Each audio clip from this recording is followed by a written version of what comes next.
Mesdames, Messieurs, bonsoir et bienvenue dans Questions d'actu. C'est un plaisir de vous retrouver pour débattre et analyser des sujets qui touchent nos sociétés au quotidien. Mais avant toute chose, j'aimerais dire ô combien nous sommes fiers de nos lions d'Imam Ghrib. Vive le Maroc! Vous l'aurez bien compris, aujourd'hui dans Questions d'actu, nous allons parler de cet exploit de la sélection marocaine à la Coupe du Monde. Un mondial qui restera à jamais gravé dans l'histoire. Le parcours des Lions de l'Atlas lors de cette compétition a été exceptionnel. Le Maroc a été la surprise de cette Coupe du Monde. Beaucoup de talent, de compétitivité, d'abnégation, d'esprit d'équipe et de valeur ont été démontrés par notre 11 national. L'équipe du Maroc nous a fait rêver. Nous avons eu beaucoup de plaisir à les regarder jouer au football. Le football qu'on aime regarder avec beaucoup de cœur et beaucoup d'âme. Nous avons été très nombreux à les regarder. Mais quelle lecture faire du parcours marocain lors de ce mondial? Pour en discuter, nous sommes en direct avec Abdelrahman Ici, journaliste sportif pour le groupe Le Matin depuis la ville de Mohamedia, et avec Nassim El Kerf, journaliste sportif depuis Casablanca. Bonsoir messieurs.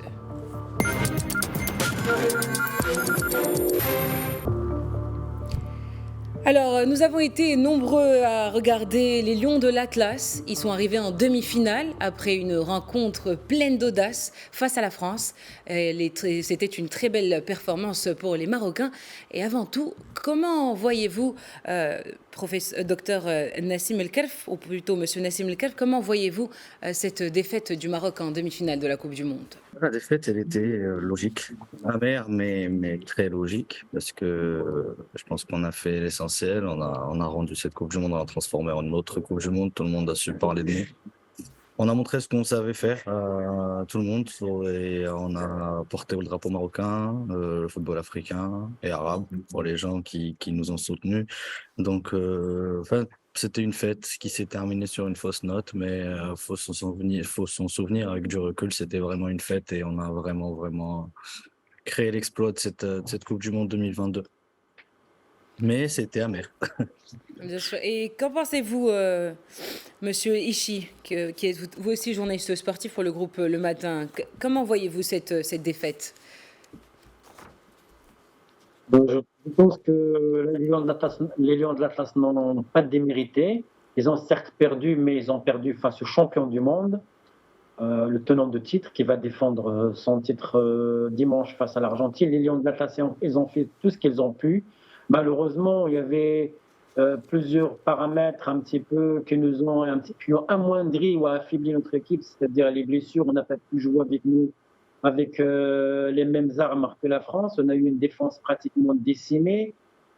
Et surtout, si on voit un petit peu la physionomie du match, les Lions de l'Atlas, il y a un peu de déchets techniques pendant la première mi-temps. Ils ont essayé de rectifier le tir en deuxième mi-temps. On a fait une très bonne deuxième mi-temps avec beaucoup de combinaisons sur le côté droit entre les joueurs de Ziyech, Hakimi et Ounahi. Mais malheureusement, on n'a pas pu trouver la solution, on n'a pas pu marquer. Sur nos moments forts, nous avons eu beaucoup de moments forts pendant cette demi-finale, mais malheureusement, on n'a pas su les concrétiser. Et vous savez, quand vous perdez et que le temps avance, donc vous laissez les espaces derrière vous. Et c'est ce qui s'est passé. Et la France, on en a profité pour rajouter un deuxième but et sceller définitivement le score de ce match. Mais globalement, les Lions de l'Atlas n'ont pas à rougir. C'est une fierté pour nous, même si on aimerait bien aller jusqu'au bout, on aimerait bien jouer cette finale. Mais c'est ça le football, il y a toujours un gagnant et un perdant. Et nous, on n'a pas perdu, nous, on a tout gagné parce qu'on a quand même arrivé pour la première fois à une demi-finale de la Coupe du Monde, ce qui est un exploit inédit, ce qui est une fierté pour tous les Marocains, là où ils sont, et pour l'Afrique et pour le monde arabe. Alors, vous l'avez dit, monsieur Ishi, les joueurs marocains ont tout donné. Et à ce niveau de la compétition, dans un mondial, lorsqu'on dispute des matchs intenses, à des durées aussi rapprochées, il est difficile de garder la même qualité de jeu. Comment tenir?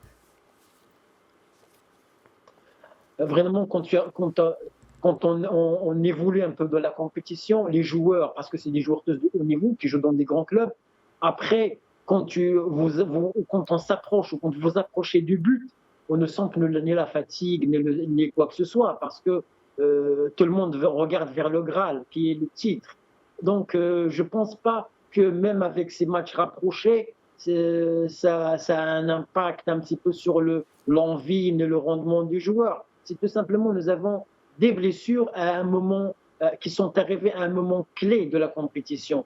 Ça veut dire en demi-finale. Si on avait une défense complète, je ne pense pas que parce que face à la France, on n'a pas senti la fatigue des joueurs. Ils ont couru comme ils ont fait depuis le début de la compétition. Et ils se sont déployés. Mais malheureusement, il y a des erreurs. Et quand il vous manque 3 ou 2 pièces maîtresses dans l'effectif, ça pèse beaucoup. Et c'est ce que nous avons vu face à la France. C'est sûr, les blessures ont un rôle à jouer dans cette performance face à la France. Euh, Monsieur Nassim El Khelf, peut-on parler de regret au vu du déroulement de cette performance? Regret, moi personnellement, j'ai pas de regret. Peut-être que en tant que supporter, j'ai zéro regret, mais en tant que média et journaliste sportif, j'irai un peu faire mon taf d'aller chercher la petite bête et aller chercher l'erreur. Je pense que euh, on aurait dû rester sur nos acquis. On aurait dû essayer de garder le même système. Mais après, le sélectionneur, il en a parlé en conférence de presse. Il a dit il serait prêt à refaire ce qu'il avait fait et qu'il n'avait pas de regrets. Même le passage à 5 défenseurs qui nous a un peu déstabilisés, c'était un choix et que s'il était ramené à refaire ce choix, il le referait parce que il aurait fait la même analyse de l'équipe de France et il essayait de bloquer l'équipe de France. Mais moi, je reviendrai surtout sur la question des blessures parce que la France aussi avait des blessés, mais c'est pas le même calibre des remplaçants, si j'ose dire, avec tout le respect que je dois à nos joueurs. Pour donner un simple exemple, si la France a perdu Kanté qui joue à Chelsea et Pogba qui joue à la Juve, leur remplaçant c'est Rabiot qui joue à la Juve et Tchouaméni qui joue au Real Madrid. Donc c'est relatif. Remplaçant aussi, c'est assez différents calibres. Et je pense qu'aujourd'hui, il faut travailler pour avoir 26 joueurs du même calibre pour essayer d'aller plus loin dans cette compétition. Parce qu'on a vu, vous venez de le dire, il y a des matchs qui s'enchaînent. Ça devient très, très compliqué pour les joueurs d'enchaîner les matchs. Même si le mental, des fois, il prend le dessus et le joueur serre les dents pour rentrer représenter son pays. Mais des fois, le corps, il suit pas parce que le corps, il a ses limites. Et on l'a vu pour Saïs qui a bien voulu prendre sa place de titulaire. Il a serré les dents, il a essayé, mais sur 1 ou 2 accélérations, ça l'a pas fait. Et au niveau, on peut pas se permettre de rentrer un Boindry. Donc, pour moi, peut-être le seul regret, c'est d'avoir insisté sur Romain Saïs parce qu'on a perdu un changement, on a perdu peut-être une option pour garder. Peut-être qu'on aurait pu éviter le premier but, mais ça, c'est le football, c'est comme ça, c'est des choix. Après, ça nous apprendra pour la suite. C'est une expérience acquise, mais zéro regret. Non. Absolument. Le fait que Romain Seyss ait joué la première mi-temps, les premières minutes de cette rencontre, a peut-être affaibli Liamer qui était sur sa gauche. Mais en tout cas, le Maroc a tout donné et il est important d'insister sur ce point-là. À votre avis, Monsieur El Ichi, qu'est-ce qui nous manquait pour revenir au score? Bah, d'abord un peu de chance, parce que nous avons eu nos occasions. Nous avons eu nos occasions, on aurait pu les mettre au fond. Et puis, en plus, il nous manquait aussi un peu de réussite devant le but. Nous avons vu le retour acrobatique de Jawad Liamir sorti par un grand gardien. Nous avons vu également une frappe de Onahi également sortie par un grand gardien. Je ne sais pas, donc, qu'est-ce qui manquait? De la réussite surtout, de la réussite et un peu il y a un peu de patience. Il faut être patient, il ne faut pas se précipiter, euh, il faut c'est très difficile à dire après une défaite, mais je pense qu'ils ont tout fait. Mais en face, il y a quand même un gros calibre de football mondial, donc c'était très difficile quand même. Alors actuellement, la Fédération royale marocaine de football a saisi la FIFA au sujet de l'arbitrage. Cela fait la presse, ça fait la une de tous les médias. Les dés sont jetés, mais certes, est-ce que cette protestation peut-elle impacter la FIFA, Nassim El Khelf? J'irai pas jusqu'à dire qu'on va chercher à rejouer le match, ça se fera pas. On sait très bien que des matchs se rejouent pas, mais je pense que ça montre qu'aussi qu'on n'était pas content et qu'on va pas se laisser marcher sur les pieds. et qu'on va faire le maximum pour faire pression. Comme ça, on n'aura plus des erreurs comme ça en notre défaveur. La France a fait pareil après leur match contre la Tunisie. Ils ont déposé le recours et voilà, regardez le résultat en demi-finale. Ben, ils n'ont pas eu d'erreur en leur défaveur, mais plutôt une erreur en leur faveur. Mais voilà, pourquoi pas nous? C'est des moyens de faire pression. Après, ça marche surtout avec les grands. On sait très bien aujourd'hui, les enjeux du football dépassent, ça se dit pas, mais les enjeux du football dépassent des fois la magie de la surprise qui serait le Maroc et tout. Une finale France-Argentine, c'est beau, c'est à l'image, c'est une affiche que tout le monde aimerait voir, y compris la FIFA et les supporters. Donc voilà, il y a d'autres choses qui rentrent en considération. Je pense que le petit est souvent voilà, lésé un peu, des petits pénaltys comme ça qui sifflent pas. On a l'impression que ça impacte pas le résultat, mais clairement, à un partout avant la pause, c'est plus le même match en deuxième mi-temps. Mais voilà, on va pas rester sur ça. Je pense que c'était au-delà de ça. On est tombé sur un adversaire qui était nettement mieux armé pour nous pour arriver en finale. C'est clair et net. Même le sélectionneur le dit et tout le monde est d'accord. Cette équipe de France était quasiment pardon, injouable tout au long de la compétition. Ils sont montés en puissance, même s'ils fatiguent un peu vers la fin, et on a essayé. Il nous manquait un peu de réussite, et je pense que notre bonne étoile a changé de camp contre la France. Elle a choisi le camp de Didier Deschamps. Alors, on a évoqué la Fédération royale marocaine de football. Et cet exploit du Maroc, le doit-on pas notamment au travail effectué par la FRMF ces 8 dernières années, Monsieur Hichi? Qu'est-ce que vous en pensez? Est-ce Oui, que- c'est un fait, c'est une réalité. Parce que sans ce travail de la Fédération royale marocaine de football, on n'aurait pas une équipe pareille, parce que quand même, l'Orja, elle a fait un bon boulot depuis qu'il est là. Certes, certes, il a fait un travail d'abord au niveau, assainissant un petit peu cette équipe nationale. Il a fait changer un entraîneur au moment clé. C'est une bonne décision. Ça a été critiqué un petit peu, pas critiqué. Les gens, ils étaient un petit peu, ils savaient pas. Est-ce que c'est une bonne décision? Est-ce que le bon moment pour prendre une telle décision? Finalement, les résultats de l'équipe nationale, oui, on donne raison. Donc, une bonne décision, finalement, l'équipe nationale a fait des choses. Et fédération, elle a aussi un petit peu de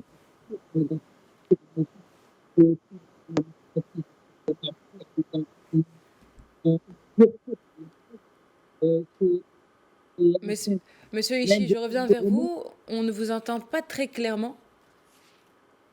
Alors, je vais revenir sur la question, peut-être la poser à Monsieur Elkerf. Est-ce que pour vous, le travail réalisé par la Fédération royale marocaine de football, comment a-t-il contribué au développement et peut-être à l'exploit de l'équipe nationale? C'est un peu, disons que c'est logique que le travail de la fédération se fasse ressentir sur le résultat de l'équipe première, parce que voilà, c'est l'image de la fédération, c'est l'image du football marocain qu'on donne aux yeux du monde. Le travail a été fait en amont, c'est très bien, c'est nickel, mais je pense que l'exploit en lui-même, euh, je pense qu'il faut le remettre en main propre à Walid Regragui et ses troupes, ses joueurs. Même si la fédération y est pour beaucoup, je dis pas le contraire, mais sur le terrain, la discipline tactique, les choix tactiques, les choix des hommes, le choix des hommes aussi, ça compte dans des compétitions comme ça. Et je pense que Walid a réussi son défi qui paraissait un peu fou au départ, justement, suite à cette décision de le nommer à quelques mois du début de la compétition. Ça, c'est à remettre au président de la fédération qui a pris ce risque-là, même s'il avait un peu tardé à le faire, mais il l'a pris.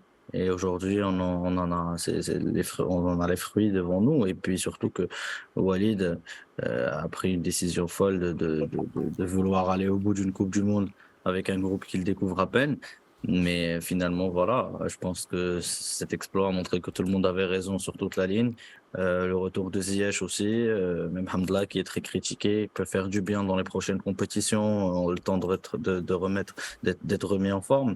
Donc, je pense que c'est un travail de tout le monde, mais essentiellement et principalement celui des hommes qui étaient sur le terrain et les staffs qui n'ont pas dormi pendant un mois aujourd'hui et qui iront se reposer directement après la Coupe du Monde. C'est mérité.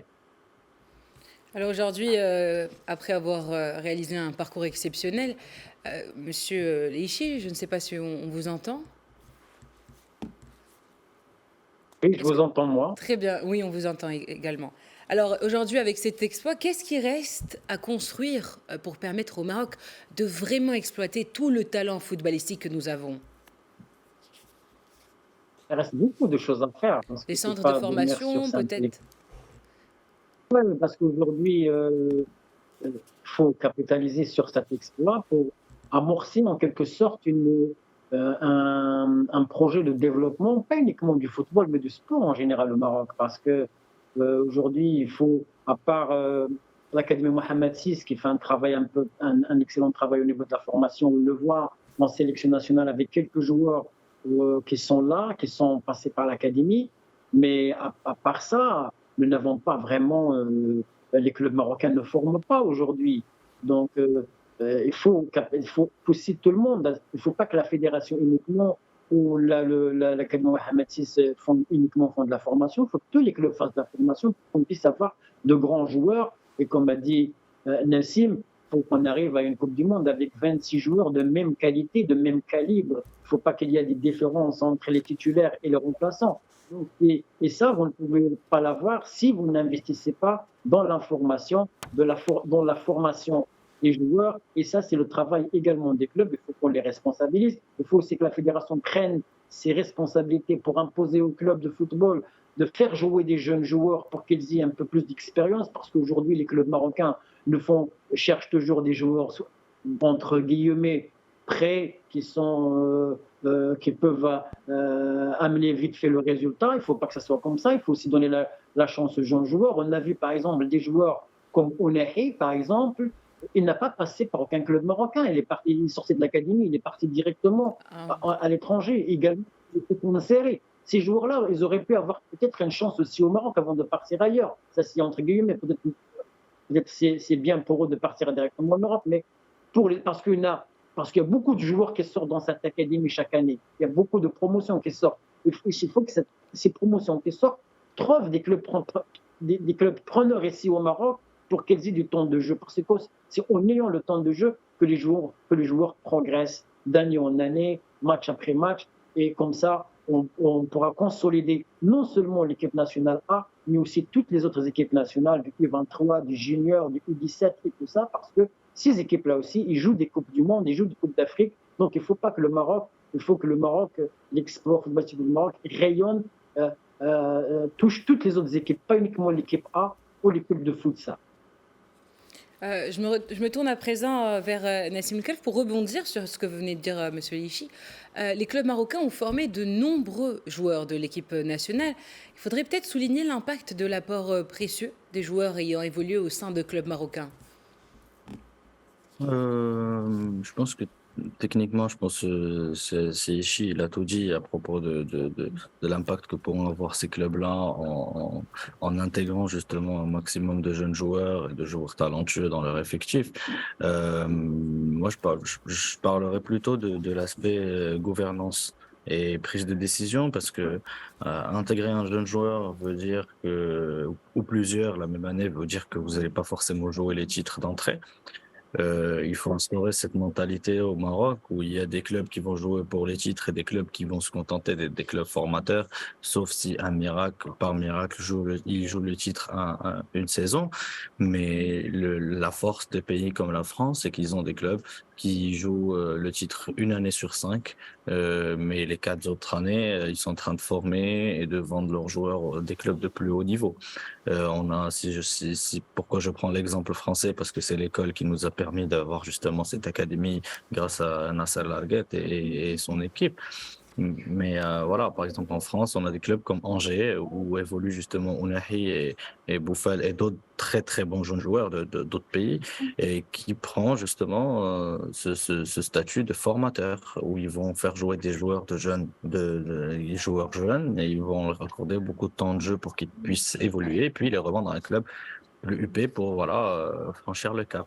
Aujourd'hui, il faut instaurer cette mentalité-là au Maroc. C'est pas tout le monde qui pourra jouer les titres, pas tout le monde qui pourra jouer l'Afrique pour le Maroc, mais on doit avoir des clubs comme l'exemple du FUS, par exemple. qui est parfait. Ils sont convaincus qu'ils ne vont pas pouvoir jouer le titre toutes les années. Peut-être dans 2 ans, quand l'équipe de Selami arrivera à maturité, mais pour l'instant, ils comptent sur des joueurs de jeunes, sur des joueurs qui viennent des championnats amateurs aussi, qu'il faudra penser à structurer parfaitement parce qu'il y a beaucoup de joueurs de talent dans le championnat amateur, faut pas l'oublier. Et puis se contenter, forcer plutôt les clubs marocains à faire au moins jouer 2, 3, 4 joueurs issus de leur centre de formation qui figurent au moins sur la feuille de chaque match et les obliger parce qu'à un moment donné ça a été instauré puis ça a été un peu oublié, mais via des cahiers de charges et voilà, on va taper des points sur la table parce qu'aujourd'hui on voit que la formation, sans formation on peut rien faire et je le dis encore aujourd'hui, c'est jamais assez. Aujourd'hui 11 sur les 26 joueurs convoqués par Walid Regragui sont formés au pays et ça c'est une fierté. Absolument. Et alors demain, le Maroc joue encore la petite finale, jouera contre la Croatie pour une troisième place. Monsieur Lichy, est-il important de gagner ce match? Bien sûr, il est important, mais quels sont vos pronostics? C'est une petite finale, comme vous l'avez dit. C'est une troisième place qui se joue, une médaille de bronze. C'est toujours important. C'est toujours important de finir troisième que de finir quatrième. Mais c'est déjà ce que nous avons réalisé, c'est un exploit. Demain, c'est une rencontre difficile que nous attend face à la Croatie, que nous avons déjà affronté lors du premier match de la phase de groupe. C'est un match qu'on va aborder avec une équipe décimée, malheureusement. Donc, comme l'a dit M. Regragui, il a annoncé un turnover, donc il va donner du temps de jeu aux joueurs qui n'ont pas joué durant cette compétition. Donc, je pense que si nous avons notre chance, mais si on ne gagne pas, c'est pas grave parce que l'essentiel, on l'a réalisé, c'est cette quatrième place. Mais je pense que Regragui, ces joueurs vont tout faire, même avec une équipe remaniée et diminuée, de décrocher cette troisième place, qui est quand même, c'est symbolique de monter sur le podium, d'avoir une médaille de bronze. Mais comme j'ai dit, l'essentiel a été déjà fait. La victoire, l'euphorie, le bonheur, la fierté, ils nous l'ont déjà donné. Si demain, ils nous donnent encore et nous rajoutons, ils finissent encore sur une très bonne note, tant mieux, c'est ce qu'on cherche et c'est ce qu'on veut, c'est ce qu'on leur souhaite et on les encourage pour ça. Mais si par exemple, on n'y arrive pas, c'est également tant mieux et c'est une fierté parce que quand même, ça va être un match avec le vice-champion du monde que nous avons affronté, mais que eux, je crois, ils sont toujours au complet et malheureusement, nous, ce n'est pas le cas. Alors, au terme de cette compétition, les demi-finalistes remportent une prime de participation de 25 millions de dollars, 27 pour celui qui arrive en troisième. Alors, comment partager cet argent, Nassim El Khelf? Que faire de cet argent obtenu? Déjà, il faut donner les primes aux joueurs qui étaient sur le terrain et qui nous ont rendu. Qui ont bien couru. Je pense que chacun fera avec sa prime. Il y a des joueurs qui le donnent à des autres de charité parce qu'ils refusent de prendre l'argent pour représenter le pays, comme ce qui est le cas de Ziyech, par exemple. Pour ne citer que ce cas-là, il y en a d'autres comme Abouklal, etc. Mais je pense que l'essentiel de cet argent-là, qui revient à cet exploit, doit revenir essentiellement à la formation, voir ce qu'on peut faire avec l'académie. C'est beaucoup d'argent, hein, 27 millions de dollars. J'ai dit 27, donc c'est sûr qu'on va gagner on va gagner le prochain match. On espère. 27 millions, c'est beaucoup, mais il faudra bien le dispatcher. Et à mon avis, l'idéal serait d'assainir déjà les situations financières de nos clubs, donner à nos clubs l'occasion de se racheter parce qu'ils ont fait beaucoup de bêtises financières avant. Je pense qu'aujourd'hui, si on leur donne de l'argent pour assainir leur situation et commencer sur de très bonnes bases, cette nouvelle page du football marocain qui s'ouvre, parce qu'il faut le dire, c'est une nouvelle page du football marocain. On a brisé ce plafond de verre, on est passé au-delà de ça, au-delà des mauvais souvenirs et des traumatismes pour vivre sur cet exploit-là. Il faudra capitaliser et être réaliste. Le point de départ, c'est les clubs. assainir leur situation, voir ce qu'on peut faire pour qu'ils soient plus déficitaires, régler leurs problèmes avec la FIFA peut-être éventuellement et commencer sur de nouvelles bases. Juste pour revenir sur le point de l'importance de la troisième place, comme vous avez signalé, Noah, euh, il y a, il y a beaucoup de gens qui disent que c'est pas important, mais finir troisième, bah, tu es dans l'histoire de la Coupe du Monde. On parle du premier, deuxième et Sur le troisième. podium. Aujourd'hui, quand on calait, ouais, finir sur le podium, parce que aujourd'hui, quand on parlait de la Belgique avant de les affronter, on parlait d'un troisième de la Coupe du Monde 2018. Mais quand on parlait de l'Angleterre, on parlait pas du quatrième de la dernière Coupe du Monde, on disait tout juste le demi-finaliste. Donc ça change tout, même en termes de statut, on va confirmer pour l'Afrique encore une fois et aller chercher cette médaille et finir sur une bonne note qui va vraiment, euh, comment dire, sceller cette histoire-là et officiellement être parmi les grands. Vous avez évoqué un point important, Nassim El Khelf, celui de l'impact que peut avoir cet exploit sur l'Afrique en général. Monsieur Lichi, que pensez-vous? Que va se dérouler à présent? Comment cette réussite, cette victoire, va-t-elle avoir un impact positif sur le continent africain? Il y aura un impact, un grand impact sur le continent africain parce que le Maroc, elle a montré la voie. Aujourd'hui, le Maroc est une locomotive. Il leur a demandé, elle a montré aux autres sélections du continent que c'est possible, que le rêve est possible. On peut rêver d'aller chercher cette Coupe du Monde. Et nous a manqué un petit peu comme ça pour aller la chercher. Donc, on se hissant au dernier carré. Donc, ce sentiment d'infériorité que les Africains, ils n'y arrivent toujours pas. Donc, la sélection nationale l'a cassé. Donc, il a brisé ce sentiment d'infériorité. Et donc, c'est pour les autres sélections, parce qu'il faut quand même signaler que lors de la Coupe du Monde 2018, aucune sélection nationale africaine ne s'est qualifiée en huitième de finale, n'a franchi la phase de groupe. En 2022, il y en a quand même deux équipes africaines qui sont arrivées, qui sont sorties de la phase de groupe. Et le Maroc est allé plus haut, donc en demi-finale. Donc, avant l'exploit marocain, l'exploit africain, c'était juste les quarts de finale. Il y en a trois nations avant le Maroc qui ont atteint les quarts de finale. Donc, aujourd'hui, le Maroc, elle a dit que c'est possible, qu'il faut rêver. Donc, on peut rêver. Nous sommes une locomotive. Il faut que tout le monde travaille. Il faut qu'aujourd'hui, que les Africains, les dirigeants de football africains investissent dans des projets à long terme et non pas uniquement dans des projets à court terme. Tu perds un match, tu renvoies l'entraîneur et tu reboulottes, tu recommences. Non, il faut capitaliser, il faut aller sur le long terme. Comme ça, on pourra avoir demain, on pourra avoir non pas une seule équipe africaine en demi-finale, mais on pourra en avoir deux, pourquoi pas, et peut-être une qui ira jusqu'au bout et qui ira chercher le Graal.